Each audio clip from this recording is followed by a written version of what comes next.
High school के विज्ञान में आप सभी का स्वागत है। और मैं आज आपको एक बहुत ही महत्वपूर्ण सवाल की तरफ ले चलूँगा, जो कि यहाँ बोर्ड में लिखा हुआ है। ये आपका विद्युत का पार्ट है। ओके। और बोर्ड का जो पैटर्न होता है विज्ञान का हाई स्कूल में, यूपी बोर्ड में NCERT बेस्ड, तो इसमें जो आपका 3 पार्ट होगा, फिजिक्स, केमिस्ट्री एंड बायो, तीनों पार्ट होगा। तो आपको ये ध्यान रखना है कि जो स्कोरिंग के हिसाब से फिजिक्स और बायो दोनों का स्कोरिंग सेम होगा, 25 मार्क्स। बाकी जो बचेगा 20 नंबर का, वो आपका केमिस्ट्री पोर्शन होगा। ओके। क्रम आपको याद कर लेना है कि फिजिक्स, केमिस्ट्री और लास्ट में बायो। तो कुछ चीज़ें आप समझ लें कि जब आप पेपर को अटेंड करें तो कोशिश करें कि एक यूनिट को, एक पोर्शन को एक ही कंटिन्यूटी में ले आए हैं। मतलब ये है कि ऐसा नहीं कि आपने फिजिक्स का 2 क्वेश्चन लगाया, फिर बीच में केमिस्ट्री आ गया, एक क्वेश्चन केमिस्ट्री का लगाया, बायो आ गया। ऐसा कोशिश करें ना करें। और यदि करते भी हैं तो उसमें क्रम संख्या अवश्य डालें। ओके। उसमें आपको नंबर, सीरियल नंबर डालना होगा। क्वेश्चन 2 है, 3 है, 4 है, 5 है, क है, ख है, उसका ये आपको शो करना पड़ेगा। ओके। उसके अलावा जब भी आप पेपर स्टार्ट करें तो जितने बहुविकल्पी क्वेश्चन हैं, बहुविकल्पी क्वेश्चन के केवल आपको जवाब लिखने होंगे। पूरा क्वेश्चन लिखने की आवश्यकता नहीं है। चारों ऑप्शन उतारने की कोई भी आवश्यकता नहीं होगी। इसका भी आपको ध्यान रखना है। बी कॉशियस, बिल्कुल केयरफुली आपको पेपर अटेंड करना है। क्वेश्चंस को बहुत ही ध्यान से समझना है, पढ़ना है, उसके बाद ही अटेंड करना है। इसलिए बोर्ड ने एक पॉलिसी के तहत जैसे आपको पेपर मिलेगा तो 15 जो मिनट होते हैं शुरुआत के, स्टार्टिंग के, वो निर्धारित होते हैं आपके क्वेश्चन को पढ़ने के लिए बनाए गए हैं। तो क्वेश्चन आपको ध्यान से पढ़ लेना है, एक एक चीज़ आपको समझ लेनी है कौन सा क्वेश्चन करना है, क्योंकि इनमें अक्सर जो लॉन्ग क्वेश्चन आते हैं उसमें बीच में अथवा लिखा रहेगा। तो आपका जो पोर्शन बेहतरीन तरीके से तैयार हो, आप उस पर फोकस करेंगे। ठीक है।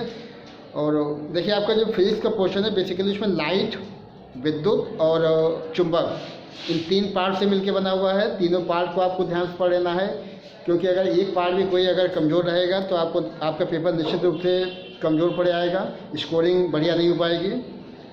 Okay. For better score you should revise each and every portion of optics, electricity and magnetism. Okay. तो देखिए, हम लोग विद्युत के टॉपिक पहले भी कई देख चुके हैं। ओम्स लॉ वगैरह है, प्रतिरोध का संयोजन है, श्रेणी समांतर मैंने आपको बताया है, और भी तमाम चीज़ें। सामर्थ्य लास्ट टर्म पे मैंने आपको साझा किया हुआ था, वैद्युत सामर्थ्य।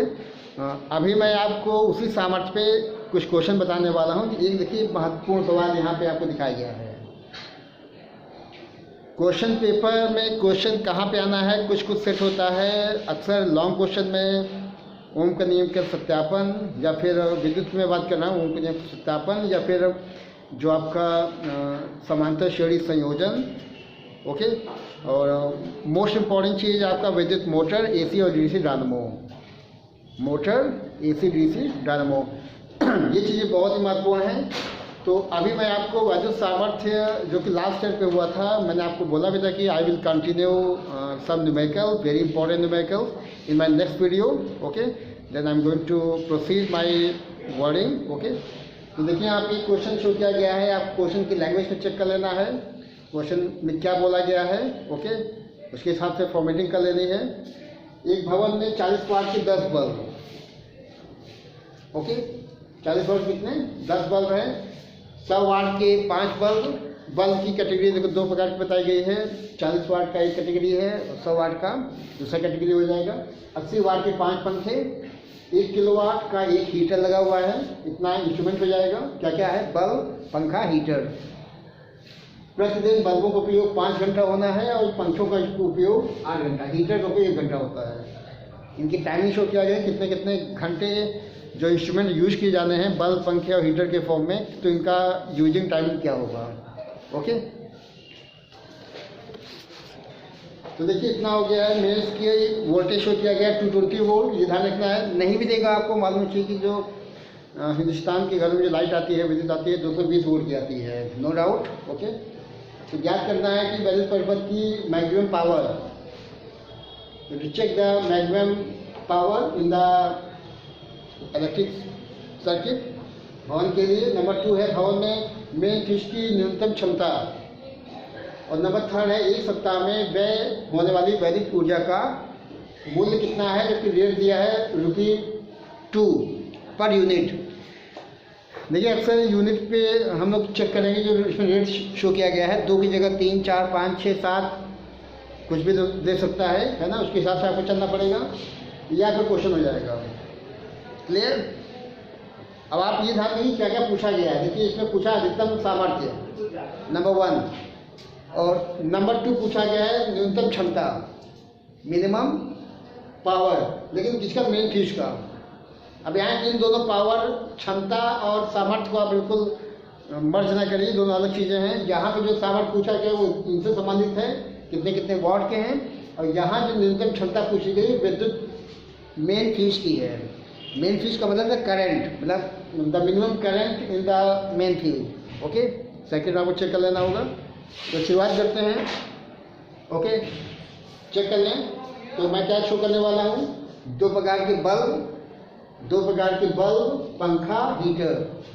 तो मैंने यहाँ शो कर दिया है बल्ब B1, बल्ब B2 और बल्ब क्या पंखा, फैन और हीटर H। ओके, चेक कर लें। यहाँ 2 प्रकार के फैन, 2 प्रकार के बल्ब शो किए गए हैं। 40 वाट का है, 100 वाट का है। पंखा 1 प्रकार का है, हीटर है, मैंने वहाँ लिख दिया है, ठीक है ना। अब मैं शो कर दें कि जो बल्ब है कितने वॉट का है। तो वॉट्स मैं यहाँ शो करता हूँ, यहाँ पर वॉट हो जाएगा, यहाँ n हो जाएगा, कितने संख्या है। ओके, और फिर क्या है, इनकी टाइमिंग चेक कर लेना है, कितने घंटे इस्तेमाल करना है। ओके, यहाँ पे लिख दूंगा। और आगे बढ़ेंगे तो घंटे के बाद उसका देखिए हफ्ते भर का निकालना है, 1 वीक। तो आपको खर्चा निकालना है और एक सप्ताह का निकालना है, लेकिन पहले मैं सामर्थ्य निकाल लेता हूँ। ओके, तो चेक करें। जो बल्ब है पहला 40 वाट का है, 40 वाट का बल्ब है ये, और ये एक्चुअली इनकी संख्या है 10 बल्ब, यहाँ 10 दिखा देंगे। घंटा कितना दिखाया गया है, 40 वाट का जो दोनों बल्ब हैं, चाहे 40 का चाहे 100 वाट का हो, इनका जो यूजिंग टाइम है 5 आवर्स है। यहाँ पे आपको लिखना पड़ेगा 5 घंटा। ओके, अब आप चेक कर रहे हैं दूसरा बल्ब कितने वाट का है, 100 वाट शो किया गया है। कितने संख्या दिखाई गई है, 5, यहाँ 5 लिख देंगे। घंटा दिखाया गया 5, ये B2 का हो जाएगा। फैन चेक कर लेंगे। फैन देखिए यहाँ 5 पंखे हैं 80 वाट के, तो वाट पे कितना 80 दिखा दिया। कितने हैं ये, कितने पंखे, 5। और पंखे का उपयोग देखिए यहाँ लिखा हुआ है, इस्तेमाल होता है कितना, 8 घंटा। तो मैं यहाँ लिख दूंगा कितना, 8 आवर्स, 8 घंटा हो जाएगा, इसके सामने आ जाएगा। हीटर चेक कर लेंगे। हीटर एक ही है।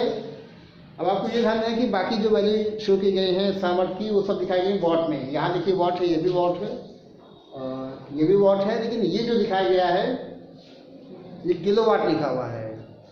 ओके, तो आपको मालूम चाहिए कि 1 किलोवाट में 1000 वाट होता है, और यहाँ 1 किलोवाट ही लिखा हुआ है। ओके, तो मैं यहाँ लिखने वाला हूँ कितना, 1000 वाट हो जाएगा, इसके सामने हो जाएगा ये W लगाते हैं सबने वाट के लिए, ठीक है ना। कितना घंटा इसको चेक कर लेंगे। हीटर का उपयोग 1 घंटे होता है, तो यहाँ लिखेंगे 1 घंटा। नंबर 1 है, घंटा 1 है। अब देखिए पहला क्वेश्चन बहुत मुश्किल वाला नहीं है। पहला क्वेश्चन पूछा गया कि अधिकतम सामर्थ्य कितनी है। तो चेक है मैक्सिमम पावर। मैक्सिमम पावर कुछ नहीं करना है, जितने इंस्ट्रूमेंट हैं, जितनी पावर है सबको मल्टीप्लाई कर लें, जोड़ लें। चेक करें यहाँ पे, जैसे यहाँ देखिए, यहाँ पे 40 वाट के 10 बल्ब हैं, 100 वाट के 5 बल्ब हैं, 80 वाट के 5 पंखे हैं, और 100 वाट का 1 हीटर है। आपको निकालना मैक्सिमम पावर। तो यहाँ से मैं निकालने वाला हूँ P1। तो P1 कितना होगा, 40 × 10, 400 वाट यहाँ से हो गया, या खुद भी लिख लो। आपको निकालना है अधिकतम सामर्थ्य। तो ये अधिकतम सामर्थ्य ही निकाली जा रही है, ठीक है ना। मैं P1 कुछ नहीं लिख रहा हूँ। तो यहाँ से बनेगा 40 × 10, 400 वाट हो जाएगा, प्लस 100 × 5, 500 वाट हो जाएगा, 80 × 5, 400 वाट हो जाएगा। 1000 गुणे 1000 ये आपका हो जाएगा वाट। ओके, चारों को ऐड कर लेंगे। और चारों को ऐड करने का मतलब है कि 1000 यहाँ पे है, 500 ये है, 400 ये है, 400 ये है, 800 ये हो गया, 1300, 1000 2300। 2300 वाट ये आपका आंसर हो जाएगा पहले पार्ट का। इसको आप लिख सकते हैं 2.3। क्या किया मैंने, 1000 से भाग कर लिया है। ये भी आंसर ठीक है, कोई दिक्कत नहीं, लेकिन आप चेक करें अगर इसको आप चेंज कर ले जाए किलोवाट में तो 1.3 किलोवाट हो जाएगी। ये KW लगा दिया है। ओके, एक बार चेक करें। आपका जो पहला पार्ट था मैक्सिमम पावर निकाला जा चुका है। इसमें क्या करना होता है कि जितने भी इंस्ट्रूमेंट हैं वो आप चेक कर लेना है, हर इंस्ट्रूमेंट की कितनी पावर है वो देख लेना है। एक टेबल टाइप का बना लेंगे, है ना। और पावर केवल निकालनी है तो दोनों को मल्टीप्लाई किया गया, वाट और एन के टर्म्स को मल्टीप्लाई करते हैं, वाइट कर लेंगे सिंपली। सेकेंड पार्ट में देखिए, मेन भवन में मेन फ्यूज की न्यूनतम क्षमता। अब यहाँ क्षमता का मतलब this is not the power, बल्कि यहाँ क्षमता का मतलब है कितना करंट फ्लो करेगा मेंस के थ्रू। ओके, तो मुझे यहाँ पे निकालना है सेकेंड पार्ट में, आपका पहला पार्ट निकल जाएगा। सेकेंड पार्ट में निकालनी है न्यूनतम क्षमता। न्यूनतम क्षमता को चेक कर लेनी है। ओके, तो यहाँ चेक कर लें फॉर्मूला। यहाँ एक्चुअली जो P का फॉर्मूला होता है V इंटू आई होता है। P का फॉर्मूला V इंटू आई, P का फॉर्मूला V इंटू आई। आई निकालना है, आई हो जाएगा P अपॉन V। ओके, तो मैं यहाँ लिखूंगा I equal to this is P upon V। P का मान आपको रखना है 2300 और V का मान आपको देखिए दिखाया गया है बेस की वोल्टेज 220। हालांकि जल्दी बदलेगा नहीं, लेकिन अगर मैंने क्वेश्चन में कुछ चेंज लिखा हुआ है, 100 लिखा है या फिर 120 या 150 लिखा है, 180 लिखा है, तो आपको वही चीज़ लिखनी पड़ेगी। ओके, तो यहाँ मैं लिखूंगा 220, शून्य शून्य कट जाएगा, इसको भाग कर लेंगे। ओके, तो चेक करेंगे कितना आएगा। देखिए भाग करेंगे तो ये आई की वैल्यू 10.45 एम्पियर आपको लिखना पड़ेगा, ये दिखा देंगे। ओके, ये आपका सेकेंड पार्ट हो जाएगा। पहला part maximum power, second part current के फॉर्म में निकाला गया है। और थर्ड पार्ट निकालना है कितना खर्चा आएगा, रेट निकालना है एक सप्ताह के हिसाब से। ओके, ये पहला पार्ट चेक कर लेंगे, सेकेंड पार्ट चेक कर लेंगे, थर्ड पार्ट पे आ जाएंगे। अब देखिए थर्ड पार्ट में जो आपको वैदिक ऊर्जा निकालनी है, तो वैदिक ऊर्जा के लिए आपको एक फॉर्मूला बताया गया है ना।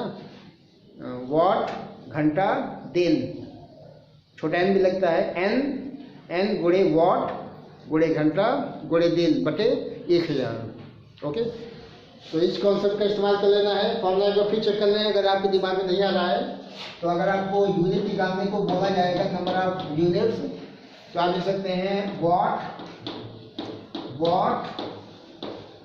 घंटा दिन बटे 1000, ये इसका फॉर्मूला है। और निश्चित रूप से यहाँ चूंकि नंबर ऑफ जो इंस्ट्रूमेंट्स हैं अलग अलग हैं, तो आप यहाँ पे एन भी लगा सकते हैं। एन इंटू इतना करते हैं, ठीक है। तो मैं देखिए यहाँ पे एक्चुअली 4 प्रकार के कॉलम बने हुए हैं, 2 बल्ब के हैं, एक पंखे का एक हीटर का। तो इसके लिए आपको यूज कर लेना है ये फॉर्मूला, है ना। घंटा कितना है, दिन कितना, दिन देखिए यहाँ पे लिखा है 1 वीक, एक सप्ताह शो किया गया है।